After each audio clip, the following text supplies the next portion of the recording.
Hello everyone. देखिए यहाँ पे थोड़ा हम लोग रिवीजन की बात करेंगे। अभी आपका 11th क्लास का बहुत बच्चों का बायो का पेपर अभी रह रहा है। मुझे जहाँ तक पता है कि आपका डीएवी जैसों का 26 को है फेब में, और आपका जो है जो गवर्नमेंट का वो 7 मार्च को है। ठीक है, तो हम लोग इसमें बस थोड़ा सा ओवरव्यू लेंगे, थोड़ा आपके पेपर के लिए इम्पोर्टेंट चीज़ें पढ़ेंगे। ठीक है, उसके बारे में बात करेंगे। मैं चैप्टर वाइज अगर मैं बात करूँ आज, तो हम लोग एक एक करके चैप्टर वाइज पूरा आपके सारे चैप्टर्स को रिवीजन करेंगे। कोशिश मेरी ये रहेगी कि एक दिन में 2 चैप्टर आपको मिल जाए रिवीजन के, तो होपफुली हम 10 दिन के आसपास कंप्लीट कर लेंगे ये चीज़। कोई 12th में होगा तो उसके लिए भी मिलेगा ही। तो इसको ज़रा हम लोग शुरू करते हैं कि सर क्या है। तो अपने पास मैं बेसिकली बात करूं तो यहाँ पे हम लोग चैप्टर अपने पास ये सबसे पहला living organisms and diversity in the living world.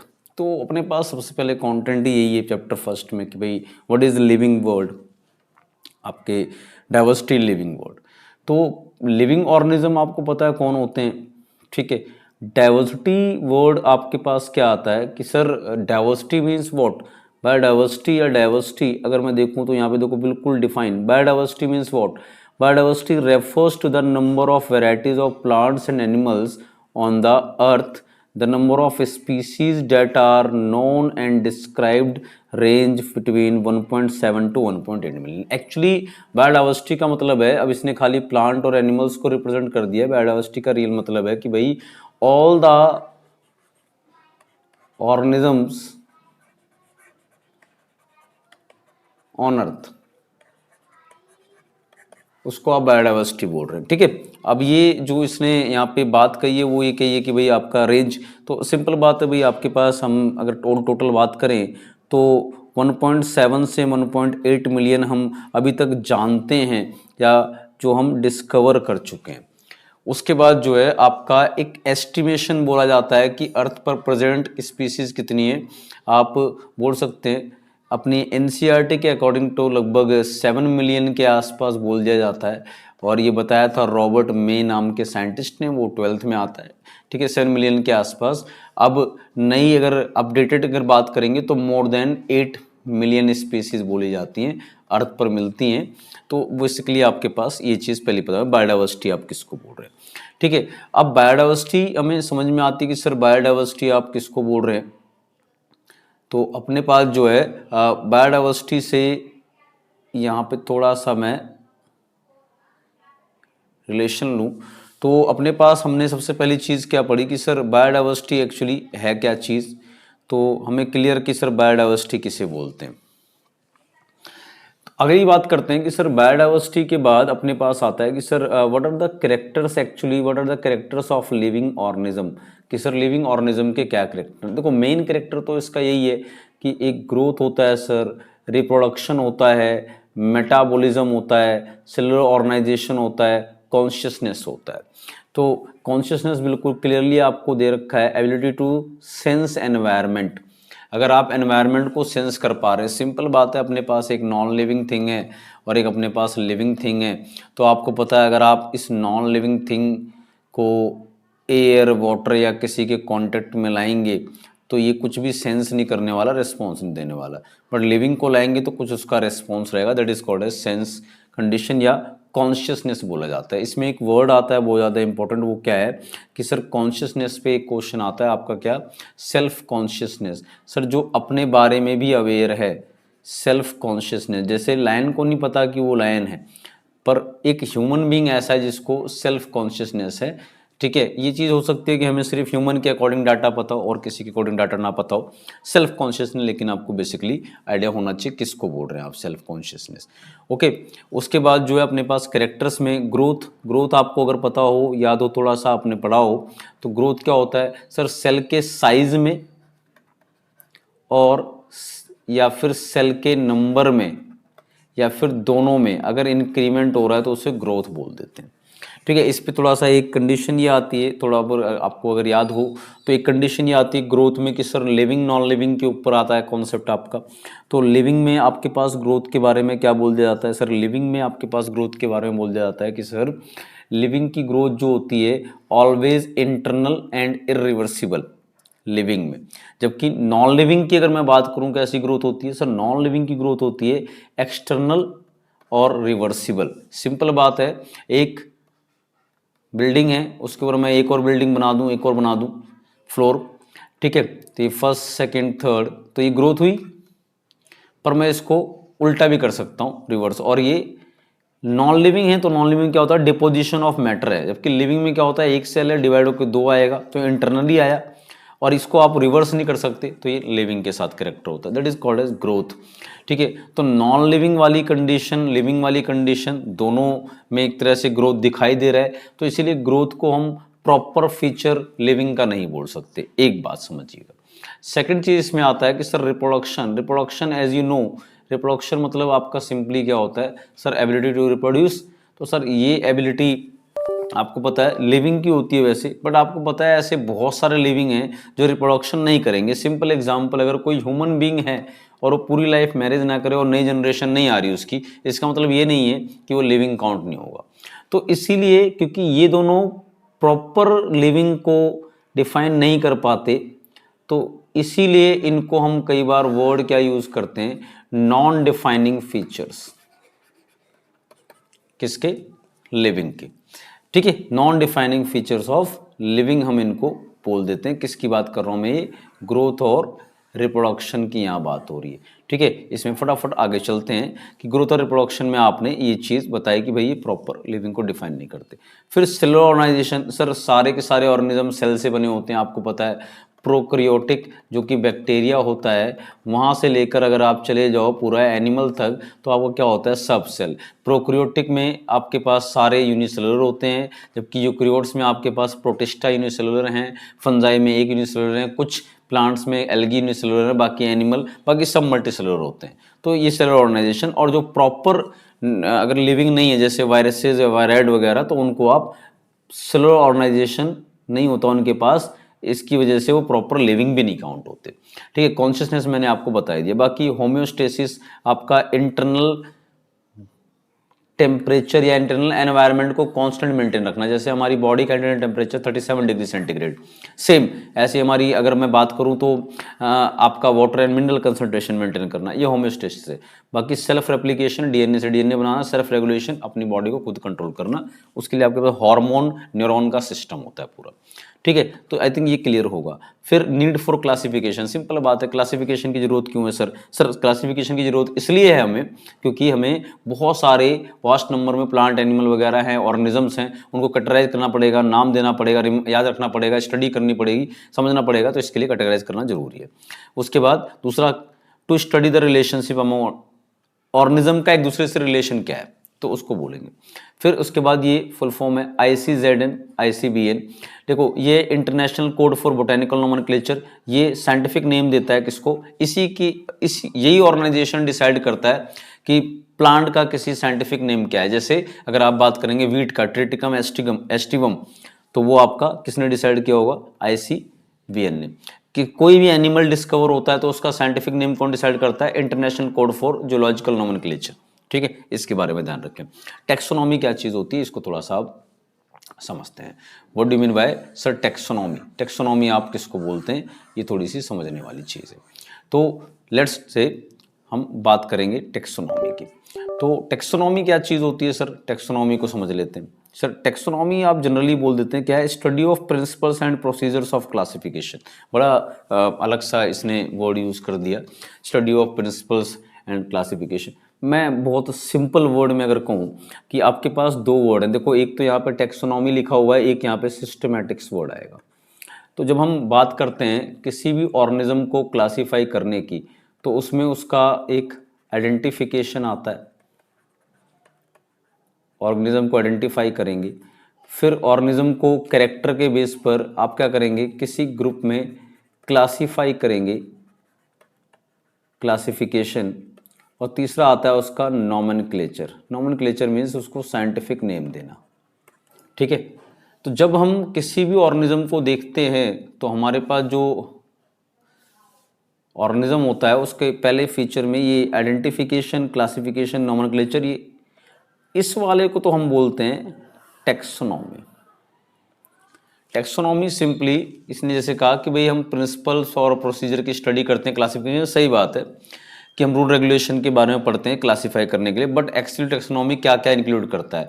किसी ऑर्गेनिज्म को करेक्टर के बेस पर आइडेंटिफाई करना, क्लासीफाई करना, नाम देना, ये टेक्सोनॉमी है। अगर सर इसी चीज़ में अगर मैं एक ऐड कर दूं फाइलोजेनी, आपसे पूछे फाइलोजेनी, इसी को कई बार फाइलोजेनेटिक रिलेशनशिप बोलते हैं, ठीक है, फाइलोजेनेटिक रिलेशन। तो फाइलोजेनी या फाइलोजेनेटिक रिलेशन क्या है sir? Study of ancestral characters, आपके एंसेस्टर के कैरेक्टर्स के बारे में अगर पढ़ रहा है तो उसको आप क्या बोल रहे हैं सर? फाइलोजेनी कहलाएगा।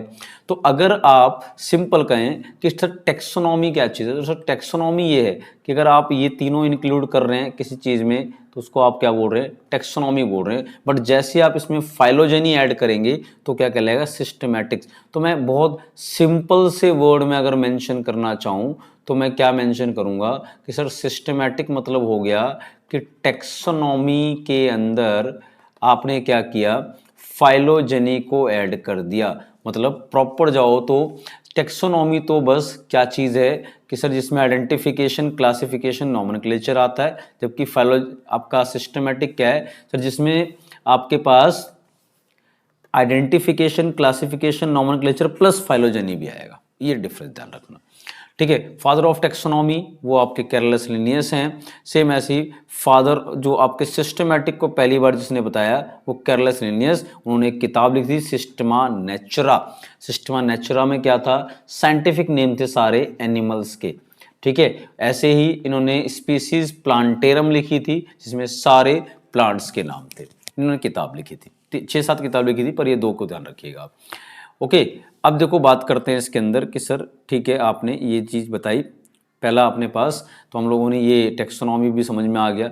अब नॉमेनक्लेचर के रूल आपको पता है, मैं इसको पूरा बताऊं क्या? तो इसमें मैं जनरली आपको बता देता हूँ। जैसे आपका हम अपना ही ले लेते हैं, ह्यूमन का साइंटिफिक नेम है आपके पास, और वो मैं बोल रहा हूँ होमो सेपियंस से मान लो।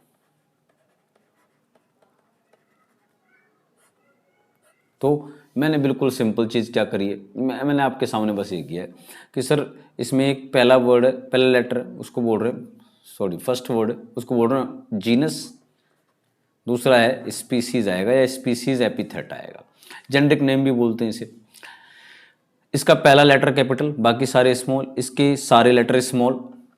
उसके बाद दोनों अलग अलग लिखे जाएंगे, हाथ से लिखेंगे तो अंडरलाइन होंगे, ठीक है। ये साइंटिफिक नेमिंग के रूल हैं। अगर लेकिन प्रिंटेड होंगे तो इटैलिक्स में होंगे, मतलब तिरछे लिखे होंगे, और सिर्फ हाथ से लिखे होंगे तभी अंडरलाइन होंगे, प्रिंटेड वाले में अंडरलाइन नहीं होंगे, ठीक है। और कई बार क्या होता है साइंटिफिक नेम के आगे एक आपका जो है साइंटिस्ट का नाम भी आ जाता है शॉर्ट फॉर्म में। तो जैसे ये लिखा है सोलानम ट्यूबरोसम, तो आपका सोलानम ट्यूबरोसम किसका नाम है सर? पोटैटो का नाम है। तो साथ में साइंटिस्ट का नाम है लिनियस।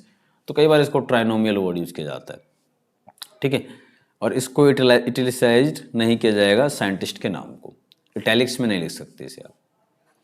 फिर बायनोमियल नोमेनक्लेचर सर 2 नाम से मिलकर बना है, कैरलस लिनियस, ये अभी पढ़ा हमने, ठीक है, जिसमें जेनरिक नेम, जीनस, स्पीसीज, मैंने जो बात की वो है। सिस्टमैटिक्स की बात हो गई, ठीक। अब देखते हैं इसके अंदर ये आपके पास सेकंड चीज़ ये आता है टेक्सोनॉमिकल कैटेगरीज, ठीक है, ये तो है नहीं। और इसके साथ एक रिलेशन और आता है टेक्सोनॉमिकल हायरार्की,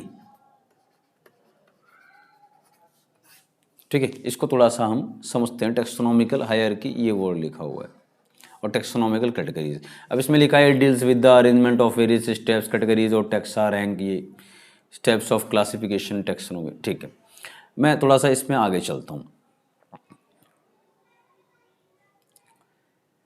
टेक्सोनॉमिकल कैटेगरी आपके पास क्या है? टेक्सोनॉमिकल हायरार्की और 2 चीज़। सिस्टमैटिक देखो मैंने आपको बताया सिस्टमैटिक क्या होता है, सिस्टमैटिक अरेंजमेंट ऑफ ऑर्गेनिजम्स, ठीक है, फाइलोजेनी वगैरह सब बताएंगे। अब पहली चीज़ इसमें कि सर आपका जो टेक्सोनॉमी क्या होता है, देखो हमें जनरली पता है कि sir kingdom, phylum, division plant के लिए यूज होता है, फिर class, order, family, genus, species, okay, ये होता है।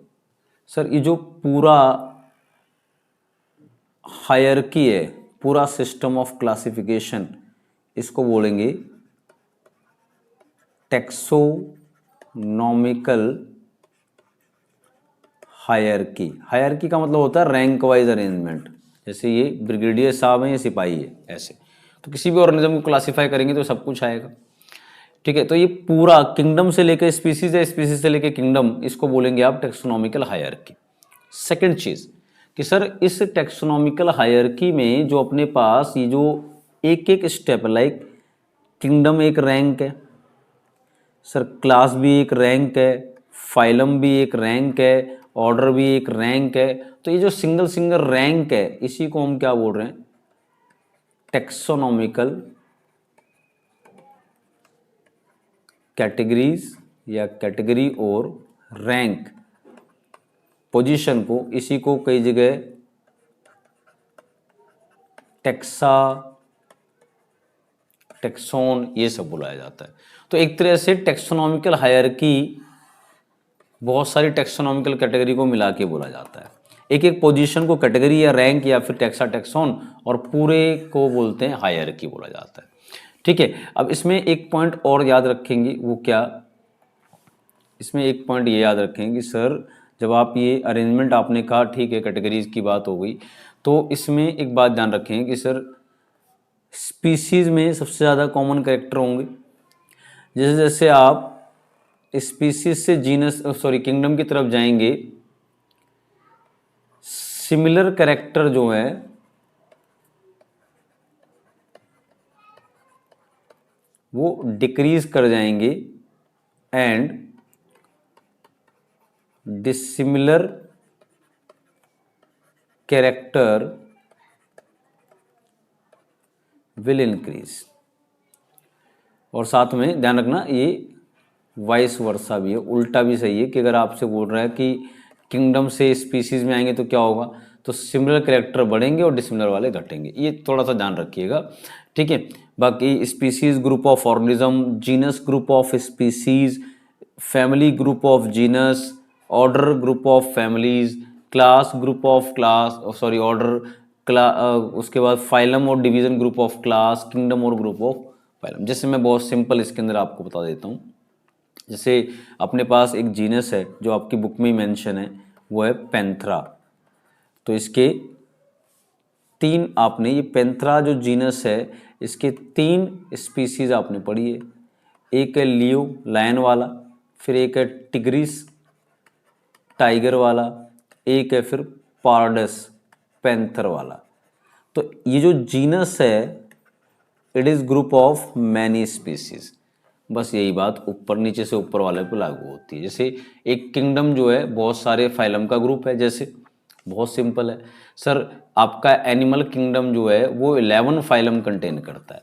ठीक है, पॉरीफेरा, सिलेंट्रेटा, है ना, पॉरीफेरा, सिलेंट्रेटा, टिनोफोरा, प्लेटियलमिन्स, एस्केलमिन्स है, उसके बाद आपका एनेलिडा, आर्थ्रोपोडा, मोलस्का का, उसके बाद इकाइनोडर्मेटा, हेमिकोडेटा, कॉर्डेटा, ये क्या 11 फाइलम है। ऐसे प्लांट में आप देखोगे तो डिवीजन 5 डिवीजन है, कौन से, Thallophyta, bryophyta, pteridophyta, gymnosperm, angiosperm, ऐसे बात हो रही। ठीक है, तो नीचे वाला ऊपर वाले का, ऊपर वाला नीचे वाले का ग्रुप होगा, दैट इज ओके।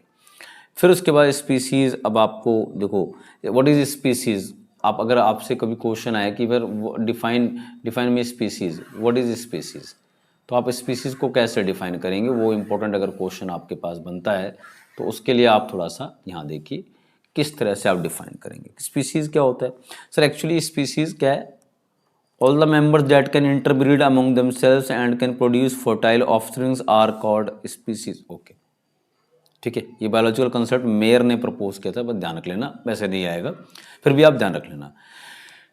इंटरब्रीड का मतलब क्या होता है, रिप्रोड्यूस।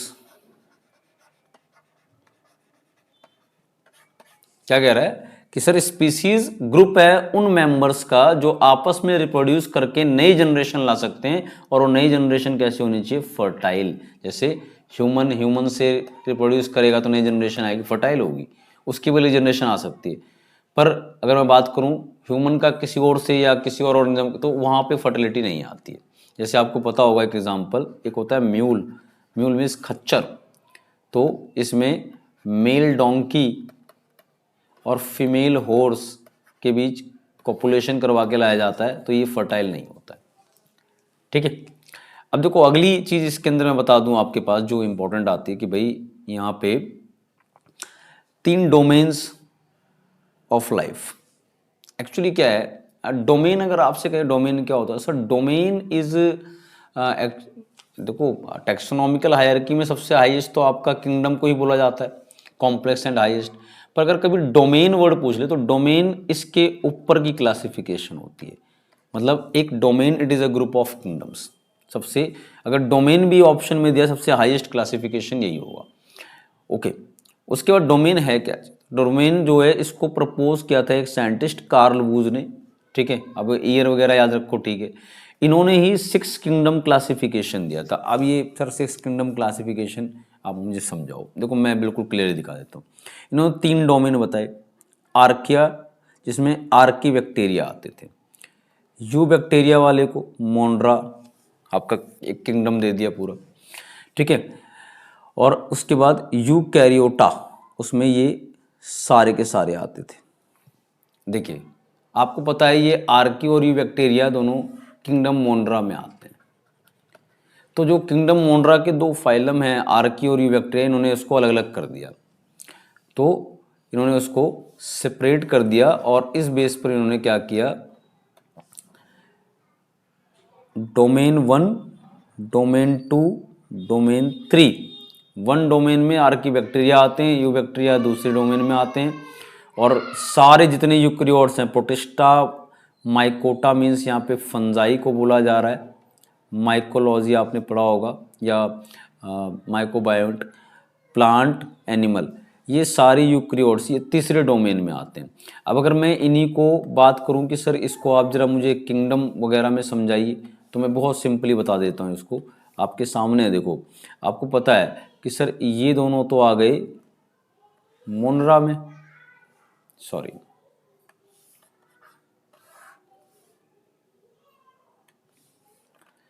कि सर ये जो दोनों है ये वाले,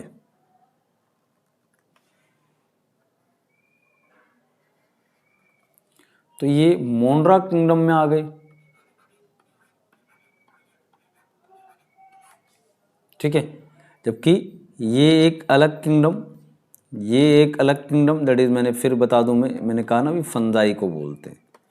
फिर ये अलग किंगडम, ये अलग किंगडम, तो टोटल 1 2 3 4 5 किंगडम, और ये 1 2 3 डोमेन्स। क्लियर भाई।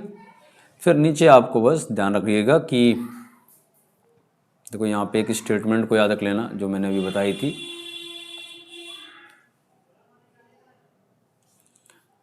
As we go higher from species to kingdom number of common characters goes on decreasing, similar character decrease होंगे।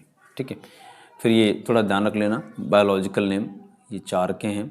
मैन होमोसेपियंस है, होमो इसका जीनस है, होमिनिडा फैमिली है, प्राइमेटा ऑर्डर है, मेमेलिया कोडेटा।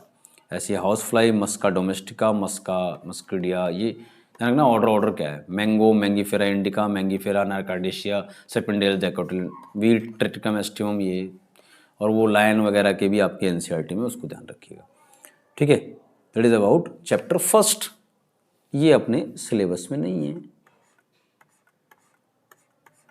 तो ये कुछ भी नहीं है।